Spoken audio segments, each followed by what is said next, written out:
السلام علیکم دوستو۔ تاریخ انسانی میں اب تک ہزاروں مذاہب جنم لے چکے اور ان کی ایک بڑی تعداد اس دنیا سے معدوم بھی ہو چکی ہے۔ زمانے کا یہ دستور رہا ہے کہ جب بھی کوئی طاقتور فریق کسی کمزور فریق پر غالب آتا ہے تو وہ سب سے پہلے مغلوب قوم پر اپنا مذہب مسلط کرتا ہے۔ اس قانون کے تحت دنیا میں پائے جانے والے بڑے بڑے مذاہب حرف غلط کی طرح مٹ چکے ہیں۔ صرف دین اسلام ہی اس کائنات کا وہ واحد مذہب ہے کہ جس پر زمانے کے اتار چڑھاؤ اور قوموں کے عروج و زوال کا کوئی اثر نہ ہو سکا۔ خلفائے راشدین کے ادوار سے لے کر چنگیز خان کی آمد تک مسلمانوں کی حکمرانی تمام دنیا پر قائم تھی۔ یہ تمام عرصہ اسلام کا عہد زرین یا گولڈن پیریڈ کہلاتا ہے۔ اس عرصے میں صرف بڑے بڑے فاتحین ہی نہیں بلکہ بے مثال علماء، شعراء اور سائنسدان بھی عالم اسلام میں پیدا ہوئے۔ لیکن پھر مسلمانوں نے وہ دور بھی دیکھا کہ جب تاتاری اور منگول افواج بے آب و گیا ریگستانوں سے نکل کر مسلمانوں کے مہذب اور ترقی یافتہ شہروں میں امڑ آئیں۔ چنگیز خان کی قیادت میں جب منگولوں نے اس دور کی سب سے طاقتور مسلمان حکومت خوارزم کا شیرازہ بکھیر کر رکھ دیا تو پھر مسلم امہ میں کوئی طاقت ایسی نہ تھی جو بربادی کے اس سیلاب کو روک سکے۔ چنگیز خان کی موت کے بعد اس کا پوتا ہلاگو خان میدان عمل میں نمودار ہوا۔ منگولوں کا یہ قائد اپنی عیسائی محبوبہ دوکوس خاتون کے حسن کے زیر اثر اس کے اشاروں پر ناچا کرتا۔ یہ حسین عورت جو دراصل ہلاگو کے باپ اور چنگیز خان کے بیٹے طلوئی خان کی بیوی تھی۔ ہلاگو نے اس عورت کی ہوس کی خاطر اپنے ہی باپ طلوئی کو زہر کا پیالہ دے کر مار ڈالا تھا، لیکن دوکوس خاتون جو اپنے مسیحی عقیدے کی بنا پر مسلمانوں سے انتہائی نفرت کیا کرتی تھی، اس نے ہلاگو کے حرم میں آنے کے لیے یہ شرط پیش کی کہ جس بستر پر وہ اپنا جسم ہلاگو خان کے سپرد کرے گی اسے مسلمانوں کی کھال سے آراستہ کیا جائے۔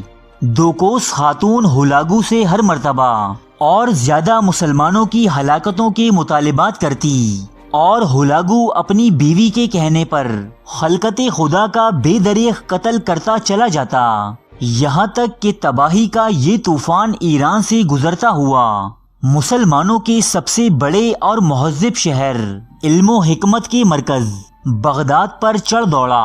اس عظیم شہر پر قبضہ کرنے کے بعد ہلاگو خان کی طرف سے عام خون ریزی کا حکم ہوا۔ قتل و غارت گری کا بازار گرم ہوتے ہی عورتیں اور بچے سر پر قرآن مجید رکھے بھاگنے لگے۔ تاتاریوں نے نیزے کے دہانوں پر شیر خوار بچوں کو اچھال دیا، لاکھوں مسلمان مارے گئے۔ شاہی کتب خانوں کے علمی ذخائر دریائے دجلہ میں بہا دیے گئے، حتیٰ کہ کتابوں کی سیاہی سے دجلہ کا پانی سیاہ پڑ گیا۔ مسلمانوں کے خلیفہ مستعصم باللہ کو قتل کرنے کے بعد ہلاگو خان کے حوصلے اس قدر بڑھ گئے کہ اب اس نے اس دنیا سے دین اسلام کا خاتمہ کرنے کا منصوبہ بنایا۔ ہلاگو بغداد جیسی تباہی کے مناظر پہلے بیت المقدس اور پھر مسلمانوں کے مقدس ترین شہروں یعنی مکہ مکرمہ اور مدینہ منورہ میں بھی دہرانا چاہتا تھا۔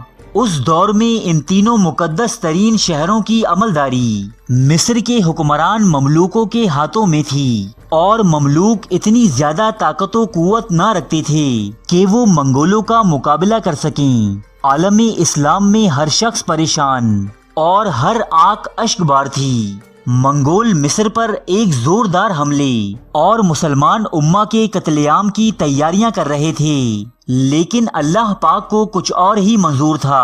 ہوا یوں کہ انہی دنوں منگولوں کا خاقان اعظم مونکے خان اس دنیا سے چل بسا۔ ایک نئے خاقان اعظم کے انتخابات کے لیے ہولاگو کو واپس منگولیا روانہ ہونا پڑا۔ اس موقع کو غنیمت جان کر مصر کے سپہ سالار رکن الدین بیبرس نے جنگ کی بھرپور تیاریاں کیں اور عین الجالوت کے میدان میں ہولاگو کے جانشین کتبوغا کو ایک زبردست شکست سے دوچار کر کے اسے گرفتار بھی کر لیا۔ مصر کی اس فتح نے ہولاگو میں انتقام کی ایک ایسی آگ جلا دی کہ اس نے مسلمانوں کے خاتمے کی خاطر ایک بہت بڑی مہم شروع کی۔ ہولاگو کی فوجوں کے سامنے مملوکوں کا لشکر کوئی حیثیت نہ رکھتا تھا۔ اب صرف ہولاگو خان کے کوچ کرنے کی دیر تھی اور فلسطین و عرب سمیت تمام مصر منگولوں کے گھوڑوں تلے روندا جاتا۔ عین اسی وقت رحمت خداوندی اپنے جوش میں آئی اور چنگیز خان ہی کے ایک اور پوتے برکے خان نے نہ صرف اسلام قبول کر لیا بلکہ مرتے دم تک اسلام کی سربلندی کی خاطر لڑنے کی قسم بھی کھائی۔ برکے خان چنگیز خان کے سب سے بڑے بیٹے جوجی کے صاحبزادے تھے۔ یہ اس دور کے سب سے طاقتور منگول صوبے گولڈن ہارٹ کے حکمران تھے۔ یہ منگول قوم کے دیگر افراد کے بالکل برعکس ایک خدا ترس رحم دل اور باوقار شخص تھے۔ اول تو برکے خان کا دین اسلام سے تعارف مسلمان قیدیوں کے ذریعے ہوا جو ہر مشکل اور آزمائش میں اپنے پروردگار کو یاد کیا کرتے۔ فلسفہ اسلام اور اس کی حقانیت نے کافی عرصے تک برکے خان کو مضطرب رکھا۔ پھر ایک مرتبہ منگولیا سے واپسی پر انہوں نے مسلمانوں کے شہر بخارا میں قیام کیا۔ یہاں ان کی ملاقات اس دور کے ایک مسلمان عالم نجم الدین مختار الزاہدی سے ہوئی۔ یہاں برکے خان کو اپنے دل میں جنم لیتے تمام سوالات کا جواب مل گیا اور وہ منگول بادشاہوں میں سب سے پہلے اسلام قبول کرنے والے حکمران بنے۔ اسلام قبول کرنے کے بعد آپ نے اپنا نام ابو المعالی ناصر الدین رکھا۔ ایسے وقت میں کہ جب ہولاگو خان دین اسلام کو دنیا سے مٹا دینے کے لیے پر تول رہا تھا، اس وقت کی تمام مسیحی اور صلیبی قوتیں ہولاگو کے ساتھ یکجا ہو چکی تھیں۔ برکے خان اور اس کی فوج کا اسلام قبول کر لینا کسی معجزے سے کم نہ تھا۔ برکے خان نے اسلام قبول کرنے کے بعد منگولوں کے خاقان اعظم کو ایک خط لکھا جس میں ہولاگو خان کی سفاکیاں اور ہلاکت خیزیاں بیان کرنے کے بعد برکے خان نے یہ عہد کیا تھا کہ وہ ہولاگو سے مسلمانوں کے خون کے ہر قطرے کا بدلہ لے گا، اور وہ مرتے دم تک اس بات پر قائم بھی رہا۔ برکے خان نے ہولاگو کو مزید کسی اور مسلمان شہر پر حملہ کرنے اور اسے پامال نہ کرنے دیا۔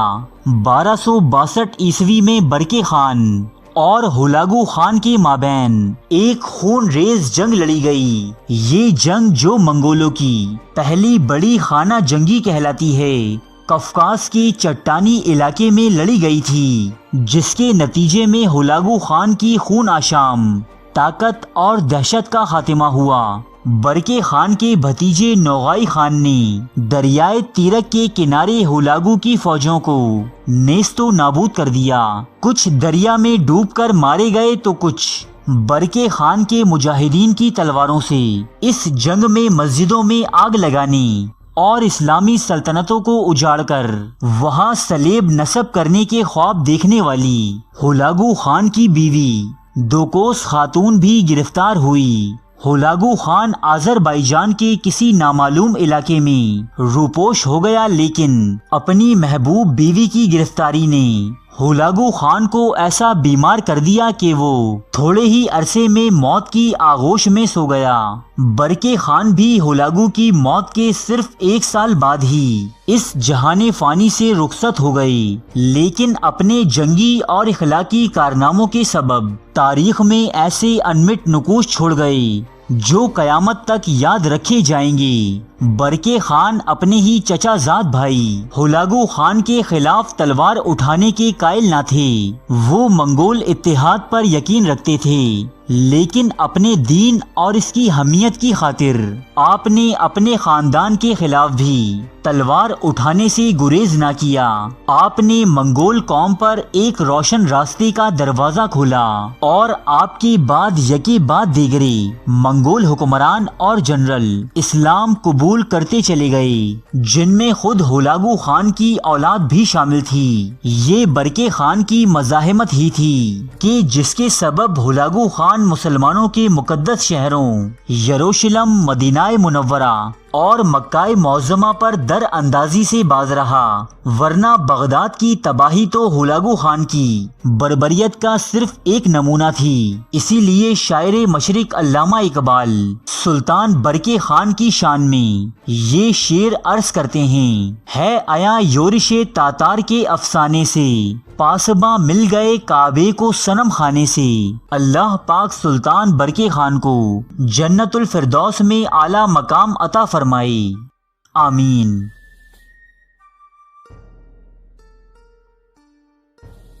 ارے فرینڈز، ایک منٹ، آپ ایسے ہی جا رہے ہیں؟ اتنی محنت سے ویڈیو بنائی ہے، ایک لائک تو بنتا ہے نا؟ اور دوسرا یہ کہ آپ ہمیں اتنی بڑی دنیا میں دوبارہ کیسے ڈھونڈیں گے؟ تو اس کا حل یہ ہے کہ آپ ہمارے چینل کو سبسکرائب کر لیجئے اور اس بیل کے آئیکن کو کلک کر دیجئے۔ اس طرح ہمارے آنے والی تمام ویڈیوز آپ تک پہنچتی رہیں گی۔ ارے ڈریے مت، یہ بالکل فری ہے۔